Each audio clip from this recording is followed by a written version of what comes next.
Bab 194. Menjemputnya pulang. Kakak. Claire terkejut hingga terhuyung ke belakang beberapa langkah, menghempaskan sentuhan kedua tangan Davin. Kamu bicara apa? Davin hampir tak menghindari tatapannya, dengan yakin menatapnya, lalu tersenyum pahit. Kamu begitu pintar, kenapa tak mengerti maksud kakak? Wajah Claire ketakutan hingga pucat. Dia ini sedang mengkhianati adiknya secara terang-terangan. Hati Claire kacau, menggeleng kepala sambil mundur. Davin malah menahan pundaknya. Semalam kamu juga lihat, dia sama sekali tidak peduli pada keamananmu. Aku sayang padamu, tidak ingin kamu menderita lagi. Lepaskan aku. Bibir Claire bergetar, dengan kuat melawan. Meskipun Colden tak sayang padaku, juga tak perlu kamu sayang padaku. Kamu adalah kakaknya. Karena aku adalah kakak, makanya aku sudah menahannya begitu lama. Nada bicara Davin menjadi lebih berat, dia menyipitkan matanya, aura di tubuhnya tiba-tiba menjadi dingin. Kalau bukan melihat hubungan keluarga, hanya dengan semua perbuatannya padamu, aku sudah turun tangan. Bibir Claire membeku, melihat tatapannya masih tak bisa percaya. Mengapa bisa begini? Davin menyukainya.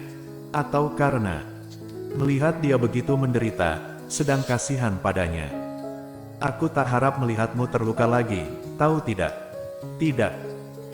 Claire sepertinya teringat pada hal penting, dengan kuat mendorong Davin, tak boleh begini, kamu adalah kakak Colden, juga kakakku, kamu dan aku tak mungkin.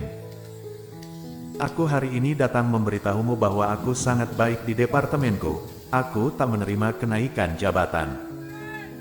Setelah itu, Claire langsung keluar dari kantor. Mia menunggu di luar, siapa menyangka Claire tiba-tiba keluar, hampir saja menabraknya.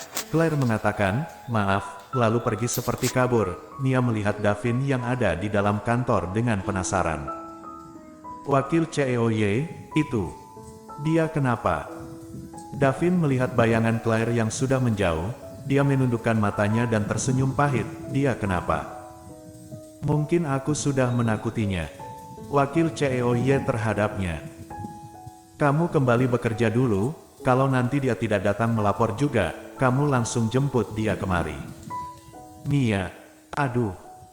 Malah menyuruhnya pergi menjemput langsung, tampaknya wakil CEOY terhadap gadis ini tidak biasa. Mia juga punya bayangan. Claire pergi dan kembali, semua orang departemen sangat heran. Kenapa kamu kembali lagi? Bukankah kamu seharusnya menjadi sekretaris? Benar, kenapa kamu kembali lagi? Hubungan Claire dengan mereka tak begitu akrab, juga tak berencana berteman dengan mereka. Bagaimana juga orang ini dari awal Yuni dan Mini menindasnya, mereka juga hanya menonton. Jadi, dia menggeleng kepala, tak mengatakan apapun, langsung duduk.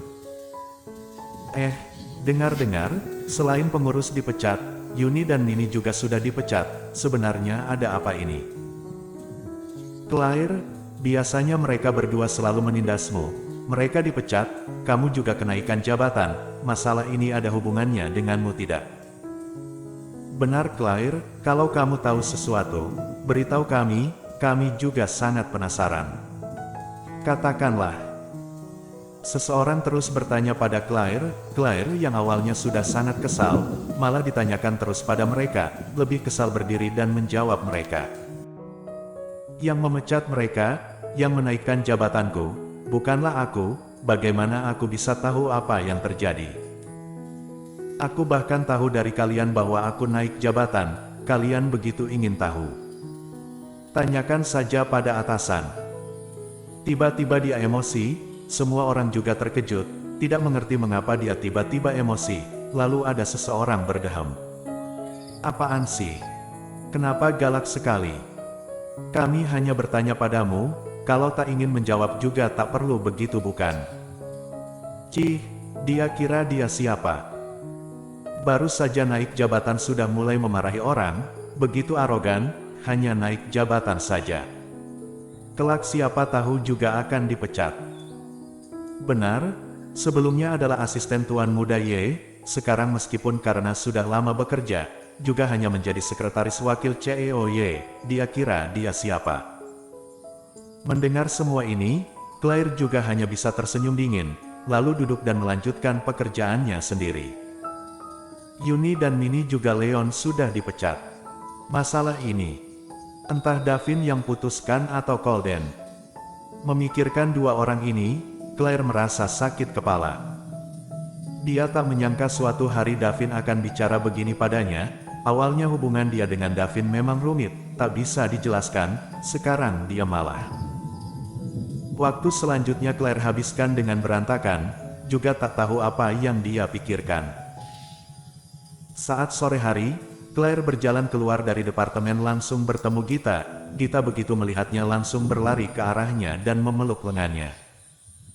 Bagus sekali kamu, kukira kamu hari ini tak datang kerja. Setelah itu, Gita melihatnya dari atas sampai ke bawah. Sekarang kamu bisa berdiri.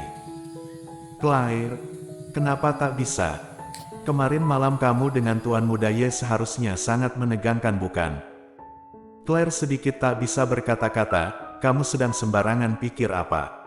Sembarangan pikir apanya? Kemarin malam kamu dibius menghadapi wanita sepertimu, mana mungkin? Jangan-jangan. Mengatakan sampai sini, Gita tiba-tiba melototkan matanya dan berseru, mengundang perhatian orang lain. Jangan-jangan Tuan Muda Ye sungguh tak bisa. Ekspresi wajah Claire langsung berubah, menjulurkan tangan menutup mulutnya. Kamu jangan sembarangan bicara. Gita dengan kuat mengerjapkan matanya, menggeleng. Claire baru melepaskan tangannya. Kamu jangan tanyakan ini lagi, juga tak ada hubungannya dengan Colden, kita pergi makan saja dulu. Setelah itu, Claire langsung melangkah, Gita pun mengikutinya dengan cepat. Aku tak peduli, pokoknya aku akan bertanya padamu, kamu harus jawab jujur. Kenapa aku tidak tahu bahwa kamu istri Tuan Muda Ye? Gita menghabiskan waktu satu malam baru bisa mencerna berita ini. Mengungkit ini, Claire merasa sakit kepala. Memang Gita selalu punya cara memaksa menanyainya. Dia dengan tak berdaya berkata, aku sendiri juga bingung, ceritanya panjang, aku. Kalau begitu ceritakan dengan singkat. Gita mengobrak meja, kamu tunggu di sini, susun kata-katamu. Aku akan membelikan makan siang untukmu. Tunggu saat aku kembali, kamu harus memberitahuku. Claire masih belum sempat menolaknya, Gita sudah pergi dulu. Melihat bayangannya yang tergesa-gesa, Claire sangat tak berdaya, gadis ini sungguh semangat sekali.